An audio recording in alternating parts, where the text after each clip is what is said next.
que todos los miércoles a las 20 horas nos juntamos para tener nuestra reunión de oración. No te la pierdas.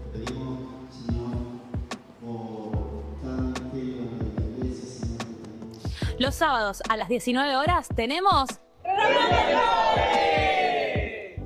Recordá que los domingos a las 10:30 horas tenemos nuestra reunión general. Acompáñame.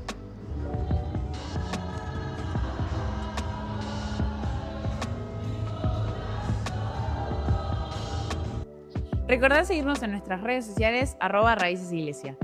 Ahora continuamos con nuestra reunión.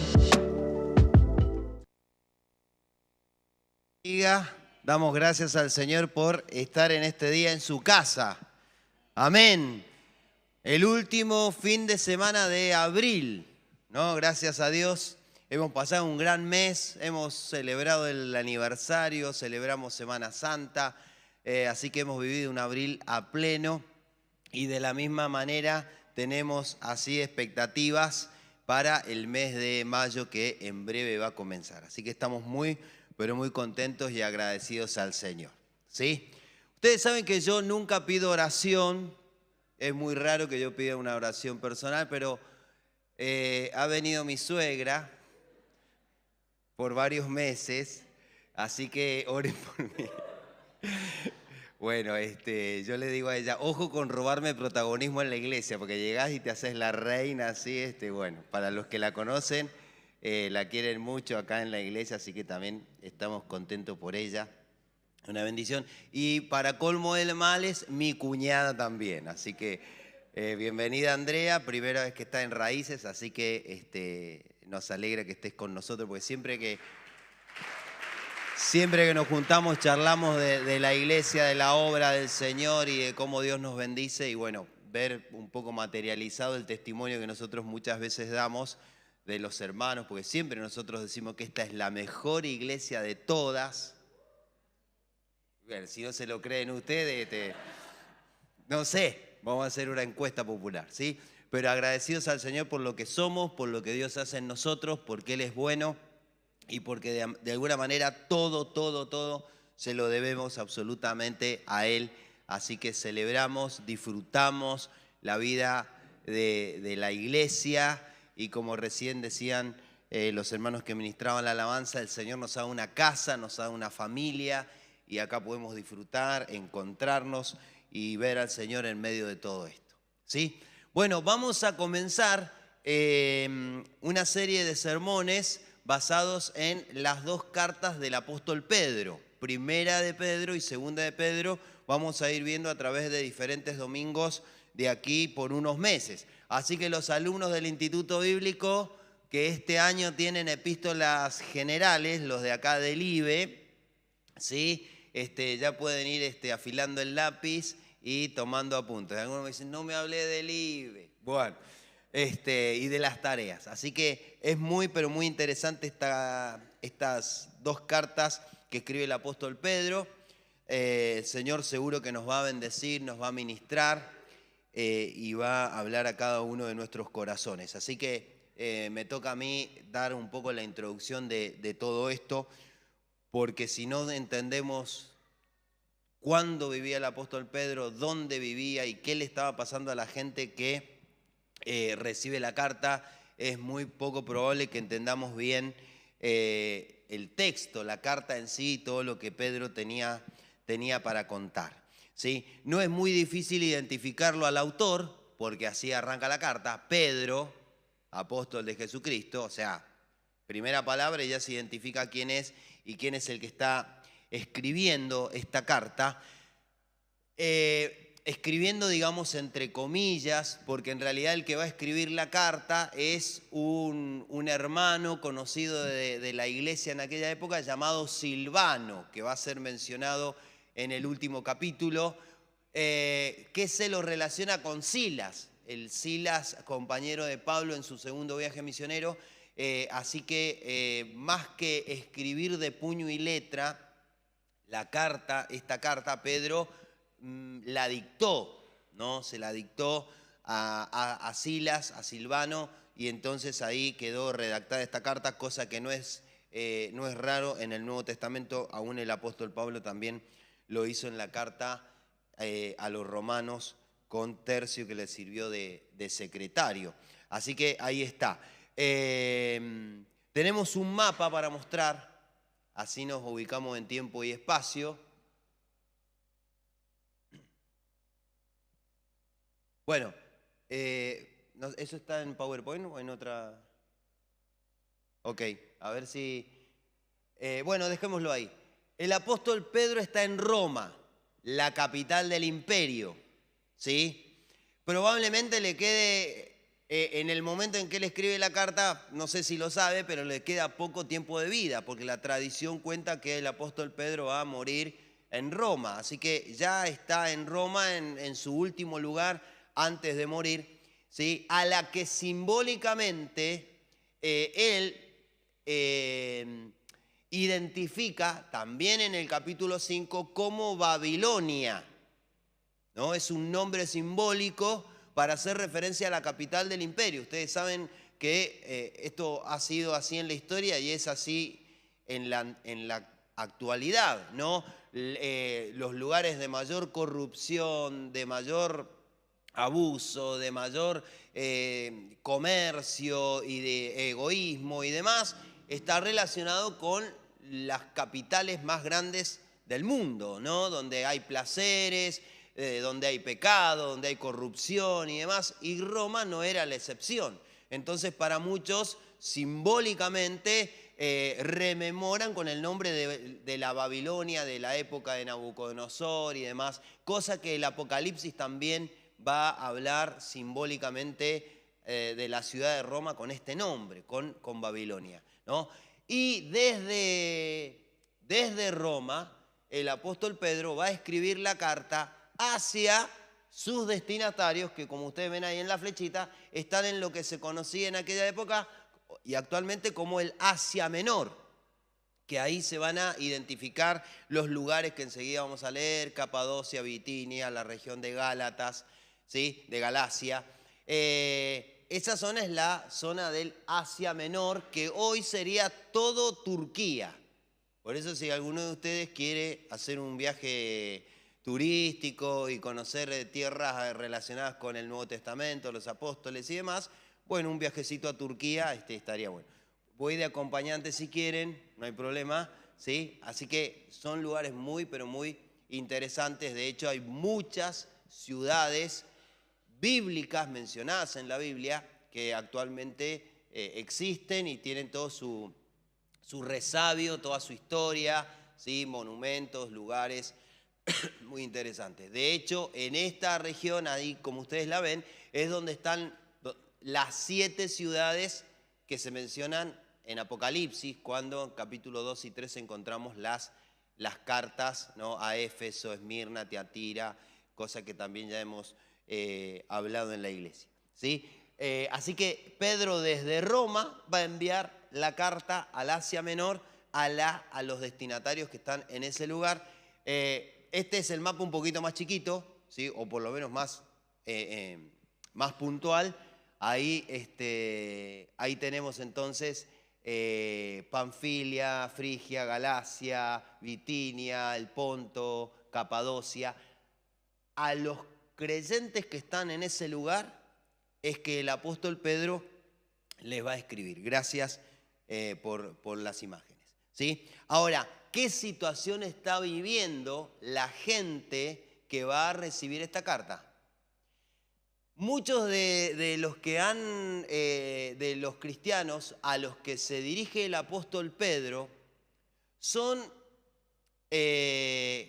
cristianos que vivieron en Roma, en la ciudad de Roma, pero por cuestiones de persecución tuvieron que salir huyendo, ¿sí?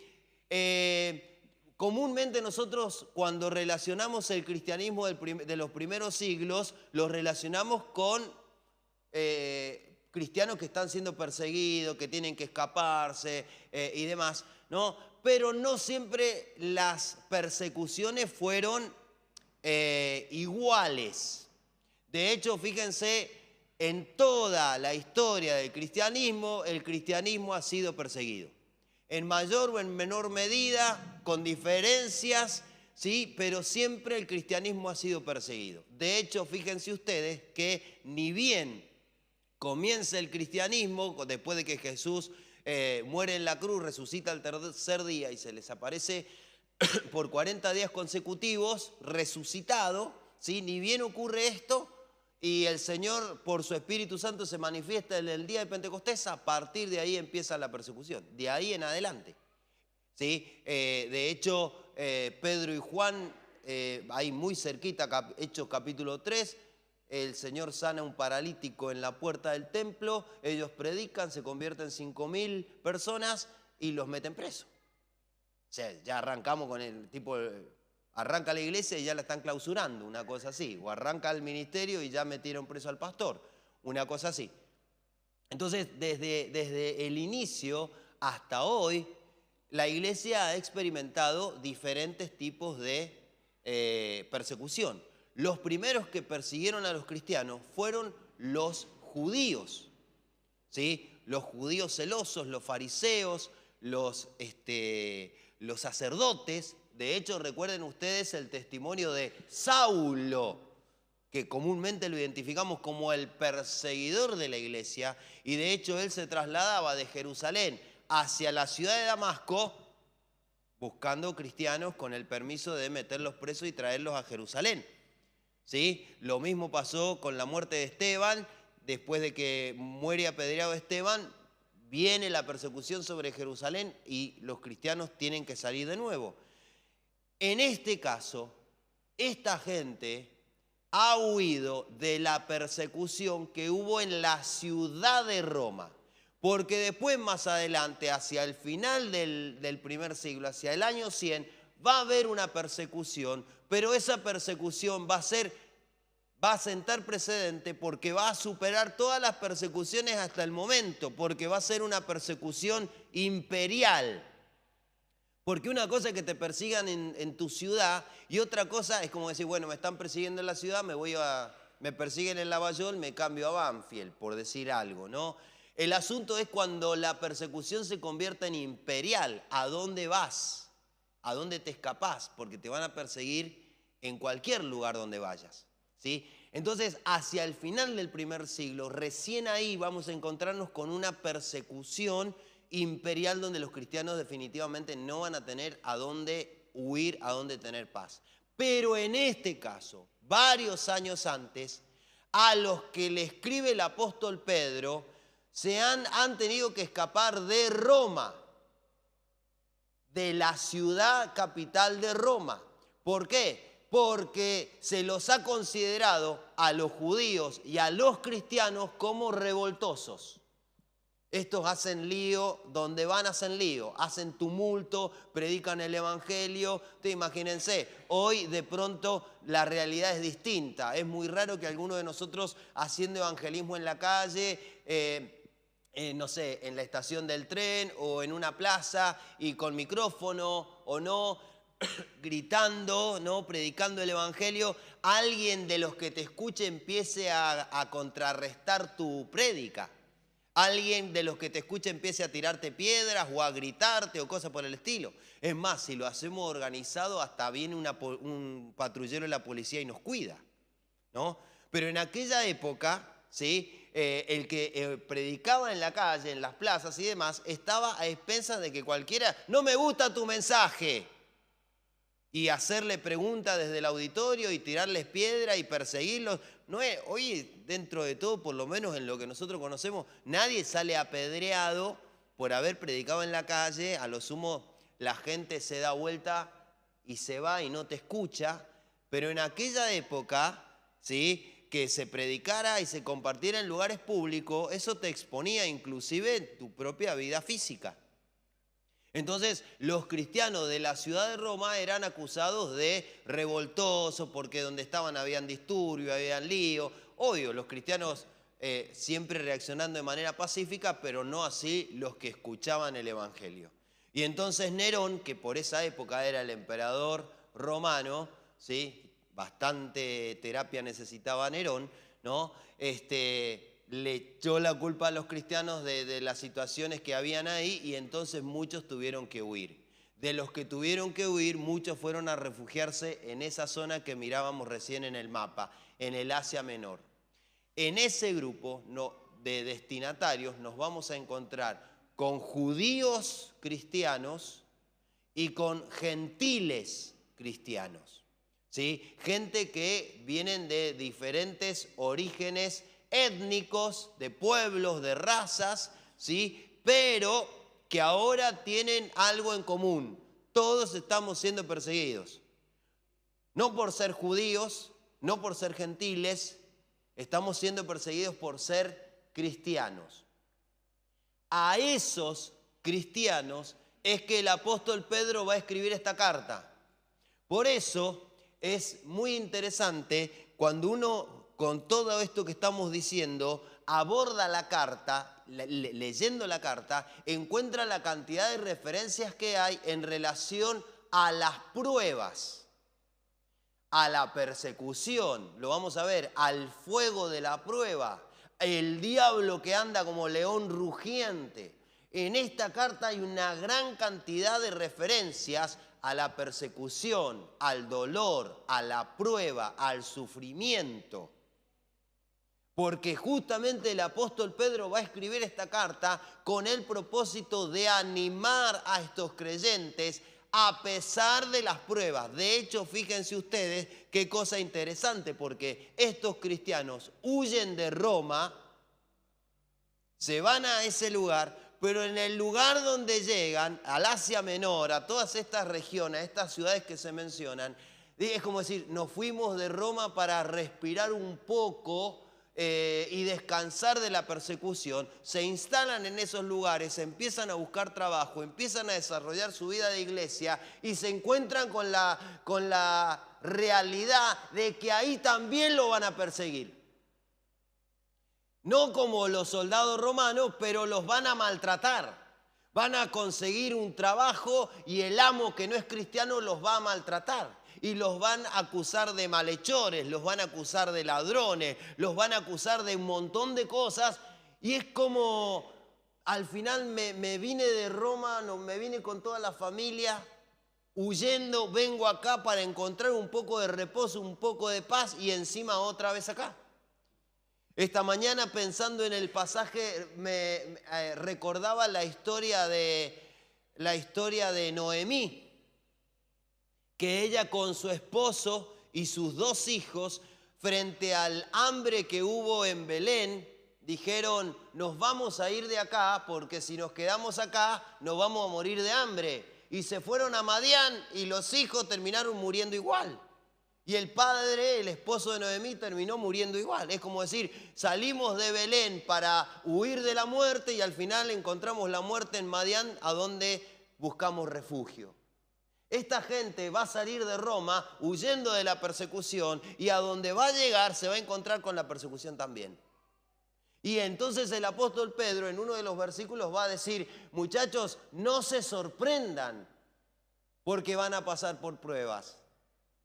Porque muchas veces, y esta creo que es la base de toda la carta, nosotros como cristianos tenemos la sensación de que ahora que somos cristianos no vamos a pasar por situaciones difíciles, no vamos a pasar por problemas, pare de sufrir, ¿no? Pero la verdad de las cosas es que vamos a seguir sufriendo igual y en algunas situaciones vamos a sufrir más por ser cristianos que por no serlo.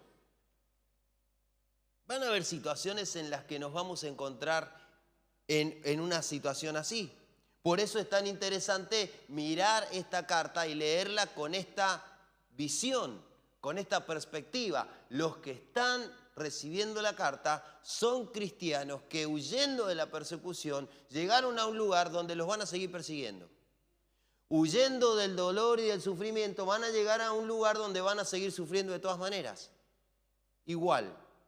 Pero el apóstol Pedro va a escribir para que de alguna manera ellos también encuentren sentido en los problemas, en las luchas, en las situaciones difíciles que en este nuevo lugar tengan que enfrentar. Vamos a leer Primera de Pedro, capítulo 1, los 2 versículos primeros. Dice, Pedro, apóstol de Jesucristo, ya se presenta así, a los expatriados de la dispersión en Ponto, Galacia, Capadocia, Asia y Bitinia. Ahí identifica. Y fíjense ustedes el nombre, la caracterización que utiliza el apóstol Pedro. ¿A quién le manda esta carta? A los expatriados, a los que no tienen patria, a los extranjeros. De hecho, vamos a encontrar esa frase peregrinos y extranjeros en esta carta. Y usa una palabra que los judíos conocen muy bien porque ha atravesado la historia de los judíos en el Antiguo Testamento y en el periodo de silencio. La palabra dispersión, diáspora. Nos tuvimos que ir porque nos vinieron a invadir. Nos vinieron a usurpar la casa, el terreno, se llevaron los muebles, arrasaron con el negocio. Nos tuvimos que ir, tuvimos que huir y llegar a diferentes lugares para poder establecernos. Y el apóstol Pedro dice, ustedes son los expatriados, los extranjeros. ¿Sí? No sé, bueno, cuántos habrán tenido la experiencia de estar por un determinado tiempo en otro país. No para, y bueno, me fui a Brasil de vacaciones. No, de vacaciones podemos ir, vamos y volvemos. Y si vamos de vacaciones, generalmente vamos a los lugares más lindos, ¿no? Pero ¿cuántos habrán tenido de ustedes la experiencia de ser extranjeros en otro país? Acá hay chicos que vienen al Instituto Bíblico, ¿no?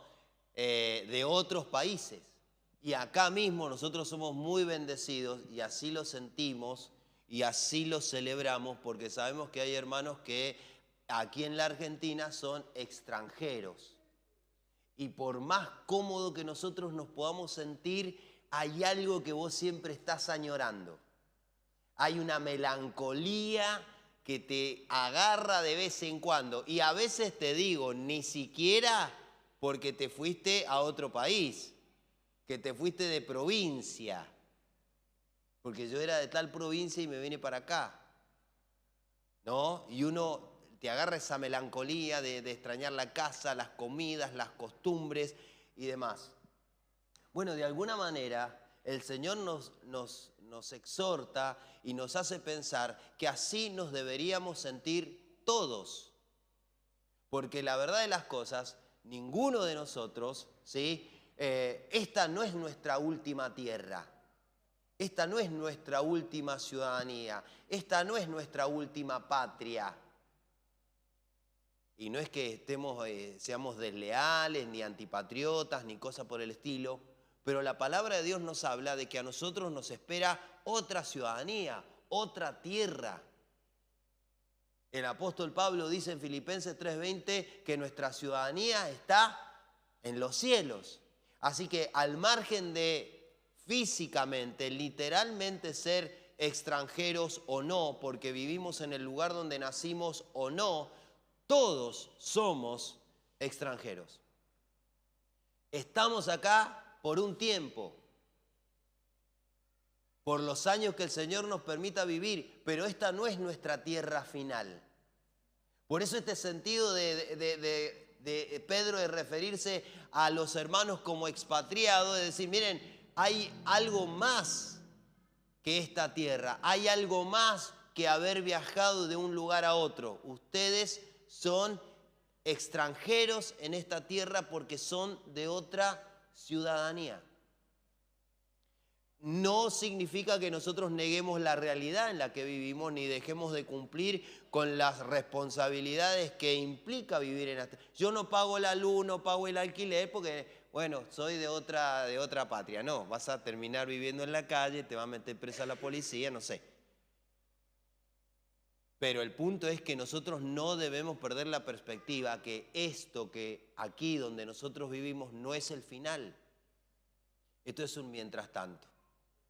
Y de hecho, toda la Biblia está atravesada por historias de peregrinos y extranjeros. Desde el llamado de Abraham, vete de tu tierra y de tu parentela a la tierra que yo te mostraré. Abraham fue un peregrino, Isaac fue peregrino, Jacob fue peregrino que tuvo que salir de su lugar, 20 años volver. Israel fue un peregrino, ¿sí? En el desierto, y después fueron peregrinos y extranjeros en Babilonia. Entonces, Jesús fue un peregrino y un extranjero cuando lo tuvieron que llevar a Egipto para que Herodes el Grande no lo matara, ni hablar de los misioneros en el Nuevo Testamento, ¿sí? Y de toda esta gente que tiene que andar abandonando su casa, su tierra, su comodidad a causa de la persecución. Entonces no podemos perder esa perspectiva de que nosotros también en esta tierra somos extranjeros. Y entonces el versículo 2 dice, elegidos según la presencia de Dios Padre en santificación del Espíritu para obedecer y ser rociados con la sangre de Jesucristo, como arrancan todas las epístolas, gracia y paz os sean multiplicadas. Noten ustedes que segundo versículo y el apóstol Pedro la clava al ángulo, ya mencionó la Trinidad, fíjate. Segundo versículo de la carta y ya se manifiesta trinitario, ¿no? ¿Qué dice? La presencia de Dios el Padre, la santificación en el Espíritu y rociados por la sangre de Jesucristo. Y de estos tres aspectos, de estos tres reconocimientos quiero hablar en esta mañana. Primero, dice que estos que han sido expatriados, que están sufriendo la persecución, estos hermanos que tuvieron que abandonar sus lugares y ahora están lejos y en el lugar donde están siguen sufriendo, dice, ustedes han sido elegidos según la presencia de Dios el Padre. Pedro llama a las personas a las que les escribe el pueblo escogido de Dios. Ya se ha referido como los expatriados. Y como dije recién, haciendo referencia a toda la historia que hay en el Antiguo Testamento y aún en el Nuevo, de lo que implicaba ser un extranjero. Se menciona otra vez el punto de la diáspora con esa connotación simbólica, histórica que tenía para aquella gente. Pero dice que estos que han tenido que dejar todo, que lo han perdido todo, que ahora tienen que arrancar de cero en una tierra extraña, son elegidos de Dios. Elegidos, escogidos por Dios. Lo han sido ellos como creyentes y lo somos nosotros también. Cada uno de los que estamos en este lugar, cada persona que ha aceptado a Jesucristo como su Señor y su Salvador, ha sido elegida por Dios, escogida. Dios nos ha elegido, Dios te ha elegido. Viste que frases hechas si las hay, esto no es casualidad. ¿No? ¿Qué decimos? Esto es causalidad. Pero que nosotros estemos acá es porque Dios nos ha elegido como sus hijos. Pero esa elección, fíjense sobre qué está sustentada. La elección de Dios está sustentada sobre esta palabra presciencia. La palabra presciencia, que no es la primera vez que aparece en el Nuevo Testamento, hace referencia a un conocimiento previo, a un conocimiento anticipado. El propio Pablo habla, ¿no?, que el Señor nos escogió, ¿no?, justamente a partir de ese conocimiento anticipado. O sea, Dios te ha elegido a partir de lo que ya sabía. Dios te ha escogido, Dios te ha elegido, y acá entra un atributo de Dios que es la omnisciencia. Dios, que conoce todas las cosas, que conocía todas las cosas, te ha elegido. Me ha elegido como sus hijos, como su pueblo. Ahora, ¿cuándo Dios me conoció? ¿Cuándo Dios conoció anticipadamente mi vida y en función de ese conocimiento previo me eligió? cuando nací. No, porque la presciencia tiene que ver con la eternidad de Dios.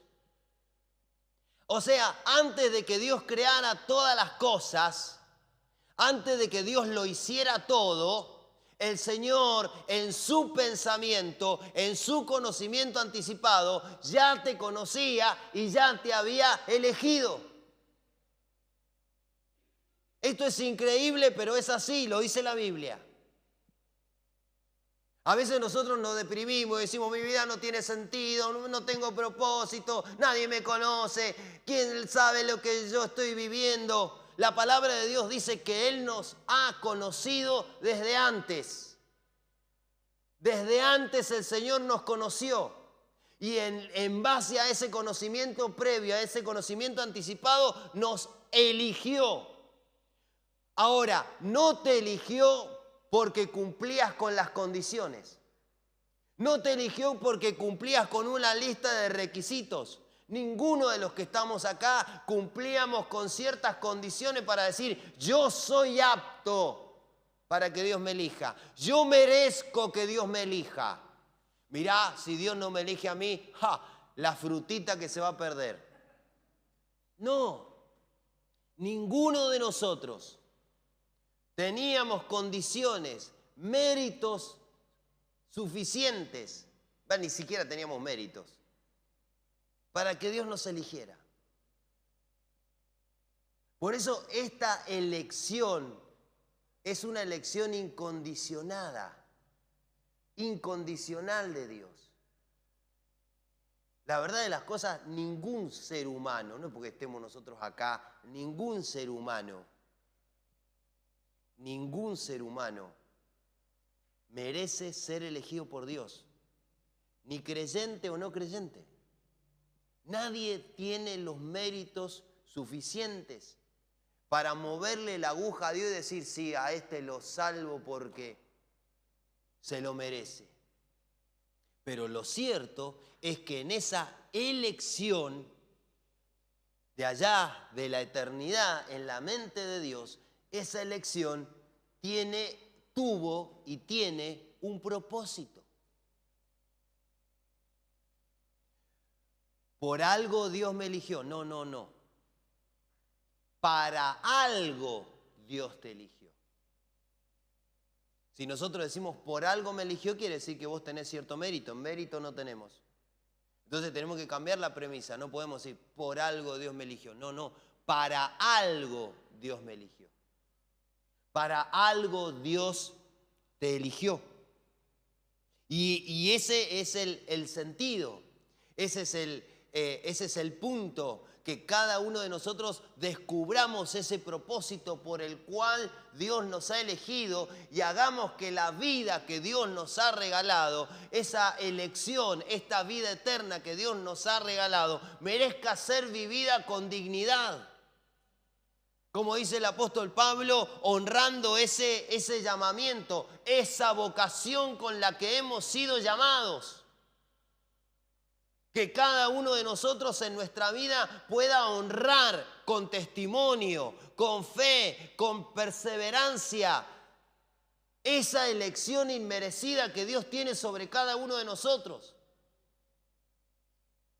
De pronto alguien dice, mi vida no tiene sentido, mi vida no tiene propósito, no sé qué hacer, no sé qué decidir. Bueno, Dios te eligió con un propósito. Dios te eligió en base a ese conocimiento anticipado, atravesado por el amor, porque Dios nos ama. Por eso nos escogió sin merecerlo. Ahora, Dios nos ha dado un propósito a cada uno en esa elección. Y espera el Señor que cada uno de nosotros caminemos en pos de ese propósito. Si Dios me ha elegido, ¿cómo no voy a ser fiel a Él? ¿Cómo no voy a perseguirlo? ¿Cómo no voy a seguirlo? Recién cantamos, tu bondad me persigue, yo te persigo. Que nuestra vida viva en función a ese propósito por el cual Dios nos ha elegido. Lo segundo, dice, santificados en el Espíritu Santo.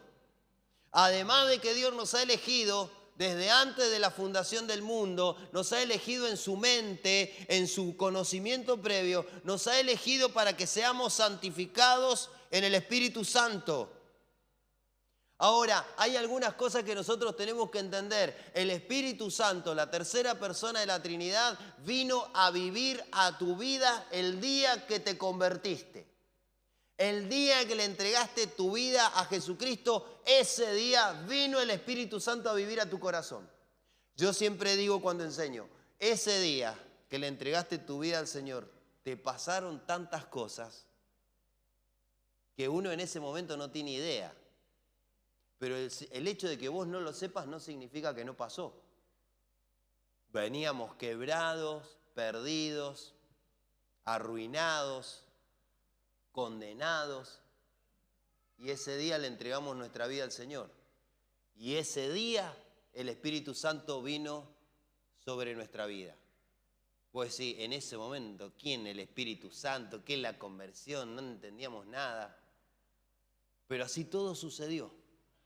Y desde ese día en adelante, el Espíritu Santo vino a vivir a tu corazón, vino a morar a tu corazón, ¿sí? Y el problema está que muchas veces nosotros tenemos la idea de que el Espíritu Santo viene de inquilino, viene de a rato. Dice, bueno, voy a ver cómo te andás portando.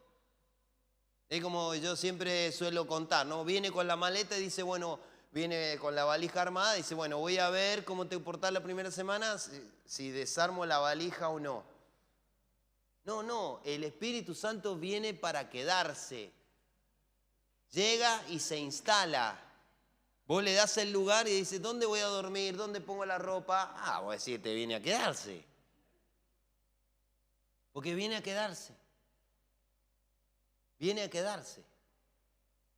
Y cuando Él viene a quedarse y viene a vivir y a morar en nuestro corazón, el propósito que tiene es santificarnos. ¿Cómo estará de empecinado en su función? Que mirá el apellido que tiene, Espíritu Santo. En la obra que Él hace en cada uno de nosotros. Él ha venido para santificarnos. Ustedes me dirán, bueno, pastor, ¿y qué significa santificar? El Espíritu Santo empieza a hacer una obra desde ese día en adelante, interior en nuestra vida, y a partir de ahí, entre otras cosas, por ejemplo, la santificación está relacionada con apartarnos del pecado. De pronto lo que te generaba placer, de pronto lo que te gustaba hacer, y no que todo lo que genere placer esté mal, pero hay muchas cosas placenteras que son malas, que nos hacen mal, que dañan al prójimo, que dañan nuestra relación con Dios. Esas cosas que eran malas y nos generaban determinado placer o gusto, le empezás a perder el gusto. Es decir, esto ya no me gusta como antes, ya no me llena como antes, ya no le encuentro sentido a esto que hacía, porque justamente eso no está acorde con la voluntad de Dios ni con la obra que el Espíritu Santo está haciendo en tu vida. Y entonces vos, sin darte cuenta, el Espíritu Santo empieza a obrar en tu corazón y lo que era pecado ahora empezó a apartarse de tu vida. Y entonces ya, ¿vieron ustedes? ¿Quién no tiene un compañero, un familiar o algo que te dice que en la iglesia te lo prohíben? ¿Que en la iglesia te prohíben hacer esto? ¿Que en la iglesia te prohíben tomar esto o comer aquello?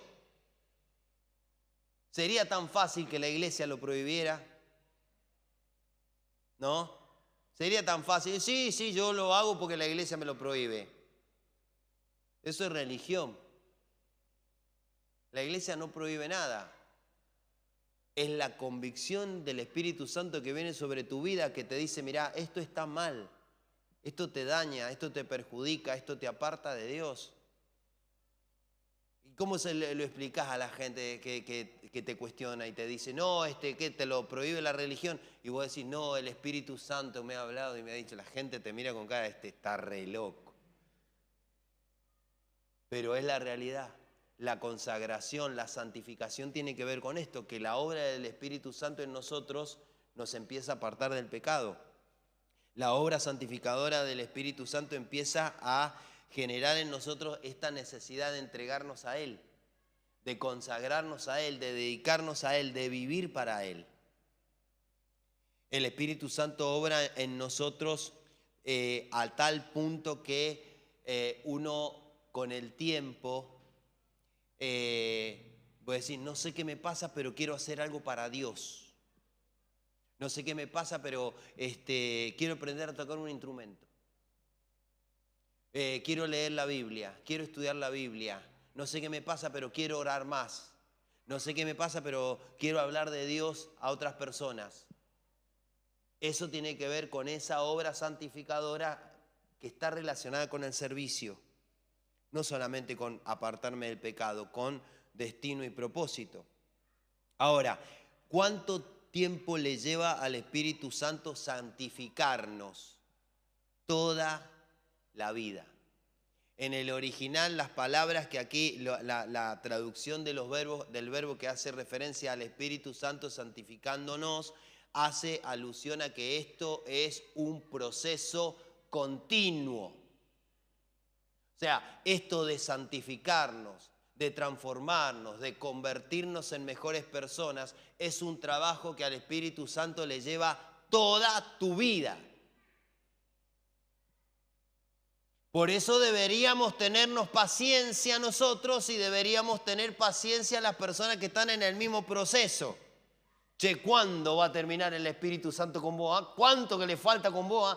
Con todos, con todos, con todos. La gran mentira que nosotros muchas veces nos creemos, inclusive cuando cometemos algún error, cometemos algún pecado, hacemos algo que a Dios no le agrada y sentimos ese peso y sentimos esa culpa. Hay mucha gente que dice, no voy a ir a la iglesia por un tiempo porque metí la pata. No, todo lo contrario, vos y me estoy sintiendo mal. Si te estás sintiendo mal es porque la obra santificadora del Espíritu Santo va full en tu vida. Peor sería que hicieras algo malo y no sintieras nada. Ahí preocupate. Pero si hago algo malo, algo que no corresponde, inmediatamente me viene esa conciencia y decir, no, yo no puedo seguir así, qué mal que me siento. Y la gente dice, no voy a ir a la iglesia. Todo lo contrario, vos tenés que estar ahí en la iglesia porque si lo estás sintiendo es porque el Espíritu Santo lo está poniendo en tu corazón, pero tenés que volver al Señor, acudir a Él. Muchas veces que hacemos los seres humanos, al revés. No, por un tiempo hasta que se me pase esto voy a dejar de ir. No, al contrario, tenemos que ir porque la obra de Dios está haciéndolo en nuestra vida. ¿Qué necesitamos poner nosotros en la obra santificadora a disposición? Abrir el corazón y dejar, Señor, soy tuyo, hacelo. ¿Qué vamos a hacerlo nosotros? No podemos, no nos hemos podido salvar, menos nos vamos a poder santificar nosotros mismos. Y lo tercero, dice el apóstol Pedro, que hemos sido elegidos por la presencia de Dios, hemos sido santificados por el Espíritu Santo, estamos siendo santificados y dice que somos obedientes y rociados con la sangre de Jesucristo. En el Antiguo Testamento habían tres casos donde la sangre derramada de un animal se rociaba. Una, cuando un leproso era curado. Cuando un leproso era limpio de la lepra, ya fuera por una causa natural, ¿no? Que por la medicina, por reservarse, por estar apartado, se le fuera la lepra. Igual quiero aclarar que en aquella época le llamaban lepra a cualquier cosa. Digo, a cualquier cosa relacionada con la piel. O sea, te picaba un mosquito, se te hinchaba, ibas al sacerdote y el sacerdote te decía 7 días fuera del campamento. No, pero me picó un mosquito, no me duele. No, pero por las dudas. O sea, desde lo mínimo a lo máximo. Porque no habían tantos conocimientos médicos. Entonces, para prevenir cualquier llaga, cualquier hinchazón, cualquier manchita en la piel, me salió un lunar nuevo. Uy, puede ser lepra esto, 7 días fuera del campamento. Pero no, por las dudas. Ahora, después de los 7 días, que no se había hinchado, que no se había podrido, que no se había infectado, nada, entonces el sacerdote decía, bueno, tenés que hacer el sacrificio. En ese sacrificio se rociaba la sangre del animal sacrificado, ¿sí? sobre la persona con el sentido de purificación. Lo segundo es que esto de rociar está relacionado con la consagración de los sacerdotes. Cuando fueron consagrados al ministerio los hijos de Aarón, también se ofreció sacrificio y este sentido de rociar la sangre. Y lo tercero tiene que ver cuando Moisés descendió del monte con las tablas de la ley, ¿no? Por eso Pedro hace la relación entre obediencia y rociados con la sangre. Porque el punto era que cuando ellos bajaron con las tablas de la ley, era, muchachos, van a obedecer, y el pueblo dijo, amén, vamos a hacer caso. Bueno, entonces ofrecemos el sacrificio y se rocía esta sangre. Esto de rociar la sangre sobre nuestra vida lo entendemos simbólicamente, ¿no? Pero el punto es que cuando dice el apóstol Pedro, rociados por la sangre de Jesucristo, quiere decir, y esto es lo que hemos celebrado el fin de pasado con el tema de la Pascua, que el Señor en ese sacrificio, el Señor en su sangre nos purifica, nos ha purificado, nos ha limpiado, nos ha consagrado y demanda de nosotros en esto obediencia. Pero sobre todas las cosas hay que entender que esa sangre, simbólicamente hablando, rociada de Jesucristo sobre nosotros, implica que nosotros al Señor le pertenecemos, estamos consagrados a Él, pero además implica que el Señor nos guarda, el Señor nos cuida. ¿Cuántos han estado en una situación crítica, a punto de que alguien te robe, a punto de tener un accidente, a punto de que algo te pasa, y vos decís, Señor, cúbreme con tu sangre? ¿Cuántos han orado de esa manera? Señor, cúbreme con tu... Y vos, simbólicamente, ¿qué pensás? ¿Que se te va a caer un tarro de sangre del Señor encima y en ese momento? ¿Qué le decís? ¿Qué querés decir con cúbreme con tu sangre? Señor, protégeme en esta situación. Eso es lo que implica el sacrificio de Jesucristo a favor de nuestra vida. Que estamos protegidos, estamos guardados, estamos seguros en Él. Recuerden ustedes qué es lo que el Señor le pidió a Israel antes de salir de la esclavitud de Egipto. Pinten con la sangre del cordero sacrificado los dinteles de la puerta. Porque si pasa el ángel de la muerte y ve esa señal, el ángel de la muerte va a pasar de largo. Ese es el significado de la palabra Pascua, pasar de largo. El sentido de que estamos rociados por la sangre de Jesucristo, estamos bajo la sangre de Jesucristo, significa que estamos protegidos por el Señor. Yo no sé si ustedes conocen, pero hay creyentes que le tienen miedo a todo. Me hicieron un mal, ¿no? Me ataron una cintita roja en el picaporte de la puerta. Me tiraron tal cosa en la esquina de la casa, del negocio. Y entonces hay creyentes que viven con una desesperación y con un miedo a estas cosas. Y entonces todo el tiempo están como pidiendo una especie de oración extra porque pareciera que la sangre de Cristo no alcanzó para cubrir y para pedir perdón. No necesitamos una oración extra para pedirle a Dios en situaciones como esta, que Dios nos cuide. Uy, quiero pedir oración porque tengo una vecina bruja y me puede hacer algo. Vos ya estás cubierto, estás protegido. No, ¿cómo le llama a la gente del mundo? Mala vibra. Nosotros estamos protegidos, estamos cuidados. No necesitamos nada extra, porque estás bajo la sangre de Jesucristo. Él te cuida. Y cuando vos tenés la convicción y la conciencia de que estás cuidado por el Señor, andás tranquilo en la vida, andás seguro en la vida. Andás confiado en la vida porque sabes que el Señor es el que te cuida. Dios no necesita algo extra para que le recordemos que nos tiene que cuidar. ¿Vos creés que si nosotros no decimos que la sangre de Cristo me cubra, no te va a cubrir el Señor? Sí que lo va a hacer. Ahora, imagínense cuánto resonaban estas palabras en esos cristianos perseguidos. Pedro diciéndoles, muchachos, tranquilos, porque el Señor los cuida.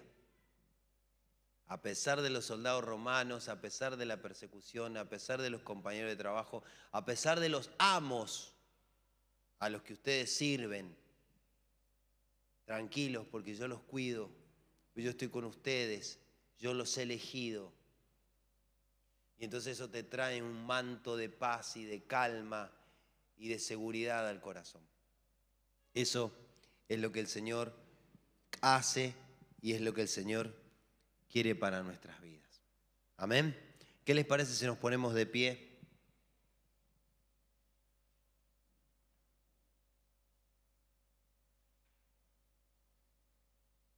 Aleluya.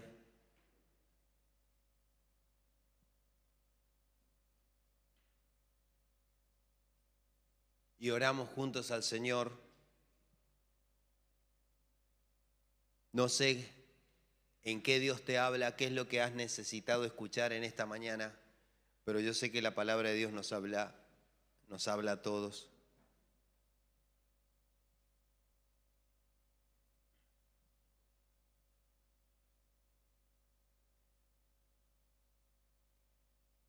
¿Qué les parece si oramos juntos? Señor, gracias por tu presencia. En el nombre de Jesús, gracias por tu palabra, gracias por lo que tu palabra nos enseña, porque nos has elegido con un propósito, nos has elegido desde antes de la fundación del mundo. Señor, gracias porque nos has elegido a pesar de que nosotros no dábamos con el talle, no dábamos con los requisitos, no cumplíamos las condiciones. Señor, gracias porque esa elección está fundada en tu amor eterno. Y nos has dado propósito, Señor, y nos has dado vida. Señor, tu persona, la persona de Jesucristo en nuestros corazones, le ha dado sentido a nuestra vida, le ha dado dirección.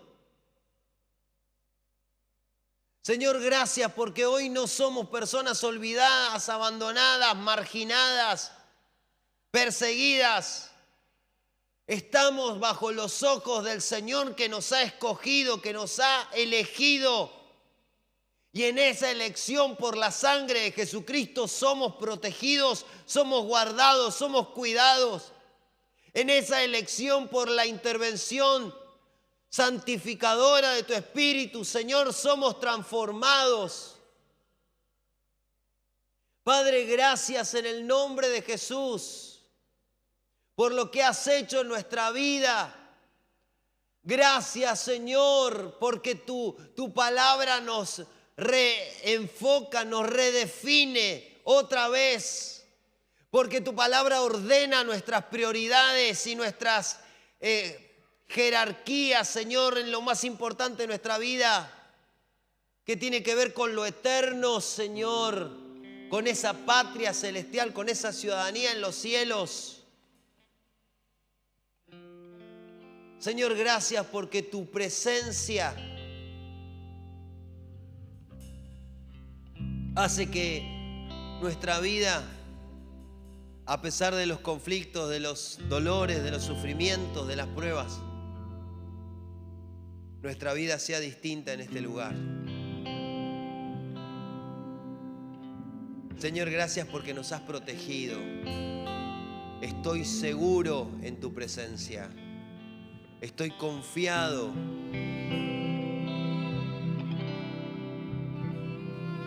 El que habita al abrigo del Altísimo morará bajo la sombra del Omnipotente.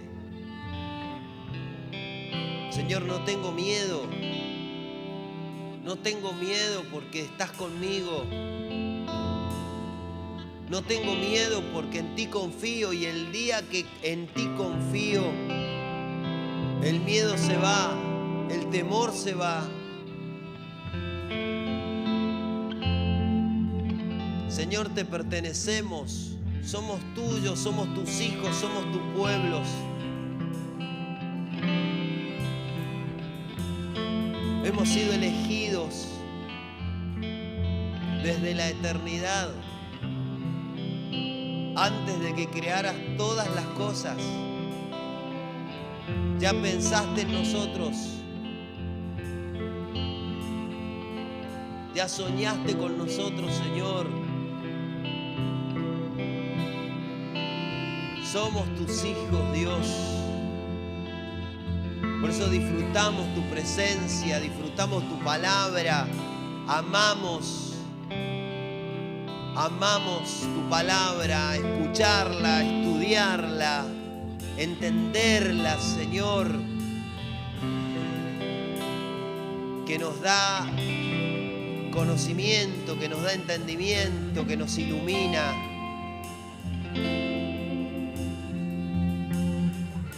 Que nos habla a cada uno, Señor, en el nombre de Jesús, en el nombre de Jesús, aleluya.